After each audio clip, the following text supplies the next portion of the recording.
Welcome to Chapter 9, Section 4, Temperature and Microbial Growth. Learning objectives. Illustrate and briefly describe minimum, optimum, and maximum temperature requirements for growth. Identify and describe different categories of microbes with temperature requirements for growth: psychrophile, psychotrophs, mesophile, thermophile, hyperthermophiles. Why isn't that just psychotroph without the S? Oh well. Give examples of microorganisms in each category of temperature tolerance. When the exploration of Lake Whillans started in Antarctica, researchers did not expect to find much life. Constant sub-zero temperatures and lack of obvious sources of nutrients did not seem to be conditions that would support a thriving ecosystem. To their surprise, the samples retrieved from the lake showed abundant microbial life. In a different but equally harsh setting, bacteria grown at the bottom of the ocean in sea vents, an example of a black smoker pictured here, where temperatures can reach 340 degrees Celsius, 700 Fahrenheit. Microbes can be roughly classified according to the range of temperature at which they can grow. The growth rates at the highest are the optimum growth temperature for the organism. The lowest temperature at which the organism can survive and replicate is its minimum growth temperature. The highest temperature at which growth can occur is its maximum growth temperature. The following ranges of permissive growth temperatures are approximate only and can vary according to other environmental factors.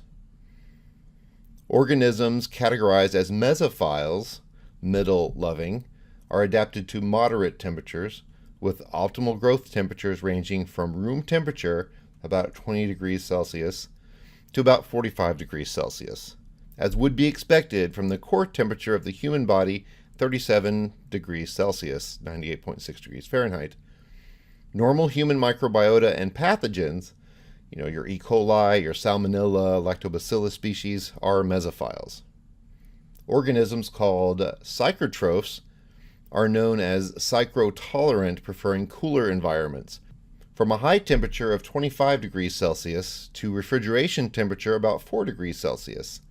They are found in many natural environments in temperate climates. They are also responsible for the spoilage of refrigerated food. Oh, we're going to take a break from this to do this. There we go. Clinical focus, resolution. The presence of listeria in Jenny's blood suggests that her symptoms are due to listeriosis, an infection caused by L. monocytogenes. Listeriosis is a serious infection with a 20% mortality rate and is a particular risk to Jenny's fetus. A sample from the amniotic fluid cultured for the presence of listeria gave negative results. Because the absence of organisms does not rule out the possibility of an infection, a molecular test based on the nucleic acid amplification of 16S ribosomal RNA of listeria was performed to confirm that no bacteria crossed the placenta. Fortunately, the results from the molecular test were also negative. Jenny was admitted to the hospital for treatment and recovery. She received a high dose of 2 antibiotics intravenously for 2 weeks. The preferred drugs for the treatment of listeriosis are ampicillin or penicillin G with an aminoglycoside antibiotic like streptomycin. Resistance to common antibiotics is still rare in listeria, and antibiotic treatment is usually successful. She was released to home care after a week and fully recovered from her infection. Listeria monocytogenes is a gram-positive short rod found in soil, water, and food. It is classified as a psychrophile and is halotolerant. Its ability to multiply at refrigeration temperatures, 4 to 10 degrees Celsius, and its tolerance for high concentrations of salt, up to 10% sodium chloride, make it a frequent source of food poisoning. Because listeria can infect animals, it often contaminates food such as meat, fish, or dairy products. Contamination of commercial foods can often be traced to persistent biofilms that form on manufacturing equipment that is not sufficiently cleaned. Listeria infection is relatively common among pregnant women because the elevated levels of progesterone downregulate the immune system, making them more vulnerable to infection. The pathogen can cross the placenta and infect the fetus, often resulting in miscarriage, stillbirth, or fatal neonatal infection. Pregnant women are thus advised to avoid consumption of soft cheeses, refrigerated cold cuts, smoked seafood, and unpasteurized dairy products. Because Listeria bacteria can easily be confused with diphtheroids, another common group of gram-positive rods, it is important to alert the laboratory when listeriosis is suspected. Okay, so let's see, Jenny made it out. The organisms retrieved from Arctic lakes such as Lake Whillans are considered extreme psychrophiles, cold-loving. Psychrophiles are microorganisms that can grow at 0 degrees Celsius and below, having an optimal growth temperature close to 15 degrees Celsius, and usually do not survive at temperatures above 20 degrees Celsius. They are found in permanently cold environments such as the deep waters of the oceans. Because they are active at low temperature, psychrophiles and psychotrophs are important decomposers in cold climates. Organisms that grow at optimum temperatures of 50 degrees C to a maximum of 80 degrees C are called thermophiles, heat-loving. They do not multiply at room temperature. Thermophiles are widely distributed in hot springs, geothermal soils, and man-made environments such as garden compost piles, where the microbes break down kitchen scraps and vegetal material. Examples of thermophiles include Thermus aquaticus and Geobacillus species. Higher up on the extreme temperature scale, we find the hyperthermophiles, which are characterized by growth ranges from 80 degrees Celsius to a maximum of 110 degrees Celsius, with some extreme examples that survive temperatures above 121 degrees Celsius. The average temperature of an autoclave, let's call that the minimum temperature to achieve sterilization in the autoclave rather than the average temperature. That's at least for 15 pounds and at a pressure of 15 pounds per square inch gauge, which is not to be confused with pounds per square inch absolute. So it's about 2 atmospheres at that 121 for at least 15 minutes. Anyway, the hydrothermal vents at the bottom of the ocean are a prime example of extreme environments, with temperatures reaching an estimated 340 degrees Celsius. Microbes isolated from the vents achieve optimal growth at temperatures higher than 100 degrees Celsius. Now remember, you're under high pressure, so that changes the boiling point.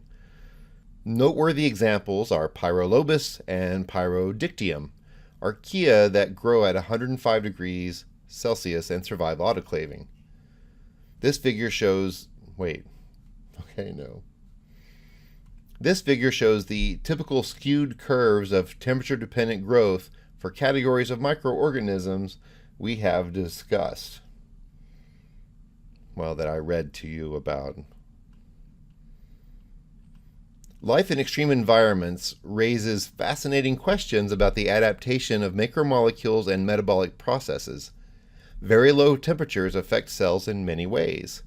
Membranes lose their fluidity and are damaged by ice crystal formation. Chemical reactions and diffusion slow considerably. Proteins become too rigid to catalyze reactions and may undergo denaturation. At the opposite end of the temperature spectrum, heat denatures proteins and nucleic acids. Increased fluidity impairs metabolic processes in membranes. Some of the practical applications of the destructive effects of heat on microbes are sterilization by steam, pasteurization, and incineration of inoculating loops. Proteins and psychrophiles are, in general, rich in hydrophobic residues, display an increase in flexibility, and have a lower number of secondary stabilizing bonds when compared with homologous proteins from mesophiles. Antifreeze proteins and solutes that decrease the freezing temperature of the cytoplasm are common. The lipids in the membranes tend to be unsaturated to increase fluidity. Growth rates are much slower than those encountered at moderate temperatures. Under appropriate conditions, mesophiles and even thermophiles can survive freezing. Liquid cultures of bacteria are mixed with sterile glycerol solutions and frozen to -80 degrees C for long-term storage as stocks. Cultures can withstand freeze-drying, lyophilization, and then be stored as powders in sealed ampules to be reconstituted with broth when needed. Macromolecules in thermophiles and hypothermophiles show some notable structural differences from what is observed in the mesophiles. The ratio of saturated to polyunsaturated lipids increases to limit the fluidity of the cell membranes. Their DNA sequences show a higher proportion of guanine-cytosine nitrogenous bases, which are held together by 3 hydrogen bonds in contrast to adenine and thymine, which are connected in the double helix by 2 hydrogen bonds. Additional secondary ionic and covalent bonds, as well as the replacement of key amino acids to stabilize folding, contribute to the resistance of proteins to denaturation. The so-called thermoenzymes, purified from thermophiles, have important practical applications. For example, amplification of nucleic acids in the polymerase chain reaction, PCR, depends on the thermal stability of Taq polymerase, an enzyme isolated from T. aquaticus. Degradation enzymes from thermophiles are added as an ingredient in hot water detergents, increasing their effectiveness. And here we have an eye on ethics from Sigma Xi, the Scientific Research Society. Feeding the world and the world's algae. Artificial fertilizers have become an important tool in food production around the world. They are responsible for many of the gains of the so-called green revolution of the 20th century, which has allowed the planet to feed many of its more than 7 billion people. Artificial fertilizers provide nitrogen and phosphorus, key limiting nutrients, to crop plants, removing the normal barriers that would otherwise limit the rate of growth. Thus, fertilized crops grow much faster, and farms that use fertilizer produce higher crop yields. However, careless use and overuse of artificial fertilizers have been demonstrated to have significant negative impacts on aquatic ecosystems, both freshwater and marine. Fertilizers that are applied at inappropriate times or in too large quantities allow nitrogen and phosphorus compounds to escape use by crop plants and enter drainage systems. Inappropriate use of fertilizers in residential settings can also contribute to nutrient loads, which find their way to lakes and coastal marine ecosystems. As water warms and nutrients are plentiful, microscopic algae bloom, often changing the color of the water because of the high cell density. Most algal blooms are not directly harmful to humans or wildlife. However, they can cause harm indirectly. As the algal population expands and then dies, it provides a large increase in organic matter to the bacteria that live in deep water. With this large supply of nutrients, the population of non-photosynthetic microorganisms explodes, consuming available oxygen and creating dead zones where animal life has virtually disappeared. This is called eutrophication, by the way. Depletion of oxygen in the water is not the only damaging consequence of some algal blooms. The algae that produces red tides in the Gulf of Mexico, Carenia brevis, secrete potent toxins that can kill fish and other organisms and also accumulate in shellfish.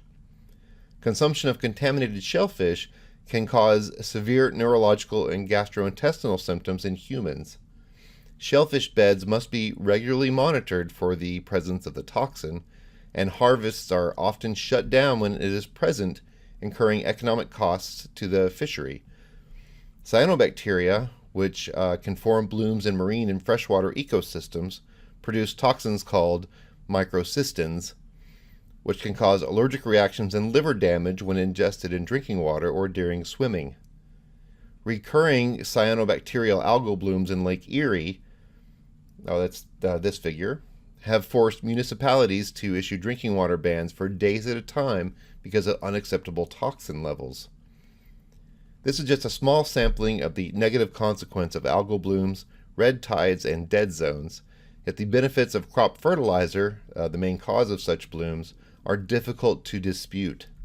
There is no easy solution to this dilemma, as a ban on fertilizers is not politically or economically feasible. I would add ethically feasible at this point.